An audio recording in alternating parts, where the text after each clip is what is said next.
Well, hey there. You're listening to the Gina Scalpone podcast, a podcast for hustlers and dreamers to get kick in the pants business advice with a little bit of fun mixed in.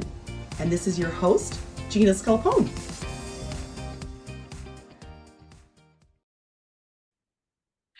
Are you feeling stuck in your business?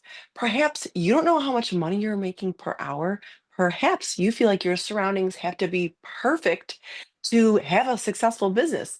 Or perhaps you're too busy working on things day to day to even bring your head up out of water to make some changes and grow and map out big picture thinking in your business. If this is you, then you're going to love this training. Today, we're going to talk about, are you feeling stuck in your biz, friends? Tell me, tell me. Say it heck yeah out loud, or just think in your own mind, like, yes, I'm feeling stuck in my business. So, a few ways you might feel stuck in your business are these one of five ways that I'm going to share with you today. This training was inspired by a hairstylist that I was coaching recently. And I thought I'd bring some of this insight and strategies to all of you to hopefully help you out. So thank you for tuning in. I'm so grateful that you're here. Number one, if you're feeling stuck in your business, do you feel like your surroundings have to be perfect for you to be a successful business owner? So I'm going to reference back to the stylist that I was coaching recently. She said, Gina, I have like high end clients. I charge high pricing for my services. I can't go do, I don't feel like I have a good reason to actually charge those high pricing unless my salon space is beautiful and amazing. And I get it, but I'm like, let me push back a little bit. Let me ask you this. Would you do the most amazing hair that you do right now? Could you do the same really good color services in a, let's say, McDonald's bathroom, or in a home like someone's living room, or in a high-end spa in the city, or in a simple little salon suite that has really good lighting or doesn't have good lighting? I'm guessing the answer is yes. You're going to be doing good hair regardless of where you're at. So don't let that hold you back from charging high pricing. So again, the stylist is very talented. I was coaching her and saying, like, I think your prices need to be a little bit higher, and you don't need to have everything perfect and the perfect space and the perfect everything to actually grow your business or to actually feel like you give really good services. So think about that. Is this limiting belief holding you back? And are you thinking that everything has to be perfect before I charge the right pricing or before I introduce a new service into my services? So think about that. Things don't have to be perfect. You are an amazing stylist regardless of where you are. So think about that. Would my haircuts look just as good if I was doing it in a McDonald's bathroom?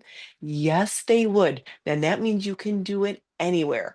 Myself, for example, I am a house call hairstylist. I do hair at my clients' homes or in my in-home studio, which is where I'm at right now. So people always say, like, oh, when I'm coaching them, they're like, oh, I don't know if I could do hair outside of a salon.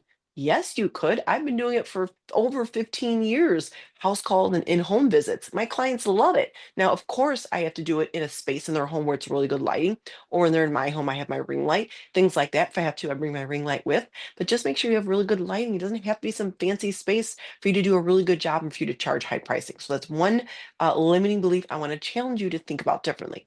Number two, you might be feeling stuck in your business is you don't know how much money you're making per hour. Now, you might not be charging per hour, but I want you to think about it and get clear how much you're making and how much you're working. A lot of stylists that I coach, they don't even know how much money they're bringing in, much less how many hours they're behind the chair.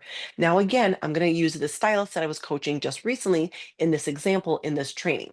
So she's making between 150 and $175 a year. So we're going to average this on $160,000 a year. She works approximately 50 hours behind the chair. And I said to her, "Do you know how much you're making per client, like sorry, do you know how much you're making per hour?" She's like, "No, I never thought about that." I go, "Well, I ran the numbers and let me tell you how much you're making per hour. If you're working 50 hours behind the week, I think it was like $83 an hour." She's like, "Oh, okay." I said, "This is how you figure it out. Let's say you're working 50 hours behind the chair per week. You're going to times that by 4. So add the amount of hours you're working up behind the chair. Okay, so for her, it's 50 times 4 for 4 weeks in a month. That's 200. times 12, that's 12 months. It came to, I forget what the number was, but that divided by 160,000 is how much she makes per hour if she's working 50 hours a week. I think it came to $83 an hour. So I said, think about that. I know you might charge your client 200 or 400 or 500 or whatever it is. Some clients take you less time than other clients, but think about that. That's the amount of hours you're working behind the chair. That's not paying taxes. That's not the cost of product. That's not paying your assistant. So does that $83 an hour feel good to you? Does it feel really high? Does it feel really low? Then I want you to adjust your pricing accordingly. This is another way to work on our business instead of in our business. Think about it. She's making great money, but she's working a lot behind the chair on her feet, and she has young children at home that she's missing out on time with them. So I said, I really am going to encourage you to charge more. I think you could easily charge 200 an hour. So I don't know what that would look like per service that you offer, but I want you to think about it like that. Think about how much money you're making and how much you work behind the chair. Run those numbers and see if that number feels good to you, and use this simple equation that I share with you. Number three, you think your pictures and videos aren't good enough to post online, so you're not even posting online. Let me tell you, friends, there's good news and bad news about what I'm about to say. If 5% on average, 4 to 6% of a follower will see a post. So let's just say, so let's on average 5%, and I think the numbers are actually lower now. Let's say you have 100 Instagram followers. That means every post you share, approximately 5 people will see that post. So that means it doesn't matter if your pictures and videos are perfect or not. Just make sure there's clear, make sure the verbiage is said correctly, and get it up online. Because the more consistent you are, the more people will actually see a post. So again, this is good and bad that only 5 people out of 100 will see a post. That means you don't have to be perfect, number one. And that means number two, you have to show up consistently for posting online to be a strategy that's going to work to help you make more sales. Number three, you might be feeling stuck in your business. You are not surrounded by someone or people who are 1 to 2 steps ahead of you that are investing themselves, AKA putting skin in the game, AKA spending money to learn from someone.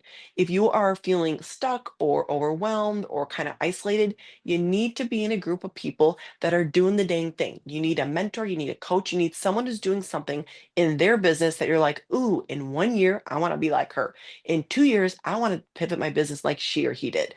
So think about it like that. If you're feeling stuck, you're not surrounded by people who are not like whiners in a free Facebook group online. They're people who have actually invested in themselves, invested in their business, and are learning from someone who is 2 or 3 steps ahead of them that could help pull them along or help support them in that way that they want to grow their business.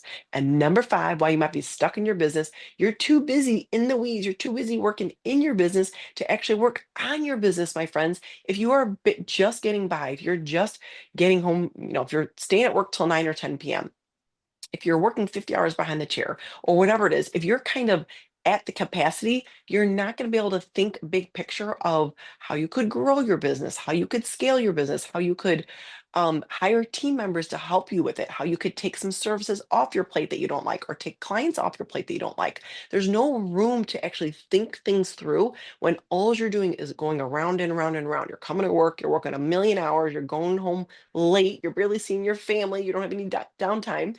There's no time for that if you don't have a little reprieve in your day. Your head's barely above water. There's no way you're going to have any growth in your business. Now, that's okay for some times in our life, or maybe if you're a brand new stylist, that's okay. But think about it. That's not a healthy, happy way to actually live, or a healthy way to have boundaries in your business with your time. So that's when people get fried, or overwhelmed, or burnt out. And that's why I want to bring it up in this training, because I don't want that to happen to you. So think about it. How could you actually maybe charge a little bit more money, even take a couple hours, 2 hours off your week of being behind the chair or having to do catch up work or posting online, where you can actually just like think through things. We have a little bit where you're not just barely getting to work on time, you're just barely getting the post out, you're barely getting to the beauty supply store, you're barely going through that training that you need to do to get that extra certification. Like, we want you to be prepared in advance. We want you to be working on your business and not just in the weeds in your business. But you need a little bit of extra time every week to have time for self-care, to have time for sleep, to have time for fun, and to also have time to think big picture about where you want to go in your business. So those are the 5 things that that I shared that I hope stood out for you or helped you out. If they did in any way, please let me know. Send me a message on Instagram. Go to Glamhairus, send me an email, tag this training with one of your friends if you think it'll help them out. I love to hear your feedback. Like I said, hit me up on Instagram, let me know which ideas stood out to you, and let's keep the conversation going, my friends. Thank you so much for watching. Thank you so much for tuning in. I hope that helped it out, and I hope you have a great day. Bye, friends.